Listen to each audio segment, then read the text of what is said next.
சுவையான vegetable gravy செய்வது எப்படிங்கிறத நம்ம இந்த வீடியோவில் பார்க்க போகிறோம். அதுக்கு சின்ன வெங்காயம் பூண்டையும் போட்டு முதல்ல நல்லா வதக்கி விட்டுக்கோங்க.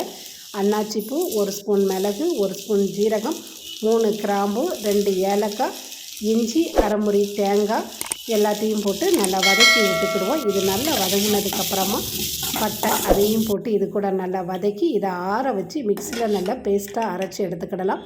இந்த கிரேவியை நீங்கள் காலையிலே செய்து வச்சுட்டீங்க அப்படின்னா இட்லி, தோசை, சப்பாத்தி, பூரி கூடலாம் நல்லா சாப்பிட்றதுக்கு அருமையாக இருக்கும். மத்தியானம் சாதத்துக்கூடே வச்சு சாப்பிட்றதுக்கு நல்லா இருக்கும். இப்போ வெங்காயம் நல்லா வதங்கினதுக்கப்புறமா பொடிசாக கட் பண்ண 4 தக்காளி அதையும் போட்டு வதக்கி 3 ஸ்பூன் குழம்பு மிளகாய்த்தூள், 1 ஸ்பூன் வத்தப்பொடி போட்டு நல்லா வதக்கி விட்டுக்கோங்க. இது கூட பொடிசாக கட் பண்ண 2 உருளைக்கிழங்கை தோல் சீவி கட் பண்ணி இது கூட சேர்த்துக்கோங்க. 1 டம்ளர் தண்ணி ஊற்றி தேவையான அளவு உப்பு போட்டு கொஞ்சமாக கொத்தமல்லி இலையும் போட்டு வேக வச்சு எடுத்துக்கிடலாம்.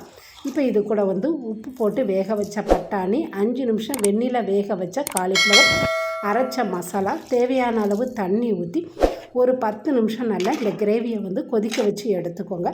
10 நிமிஷத்துக்கு அப்புறமா கொஞ்சமாக கொத்தமல்லி இலைகளை தூவி இறக்குனா சுவையான அருமையான ஒரு வெஜிடபிள் கிரேவி ரெடி ஆகிட்டுருங்க. கண்டிப்பாக நீங்களும் இந்த மாதிரி செய்து பாருங்கள் வீட்டில்.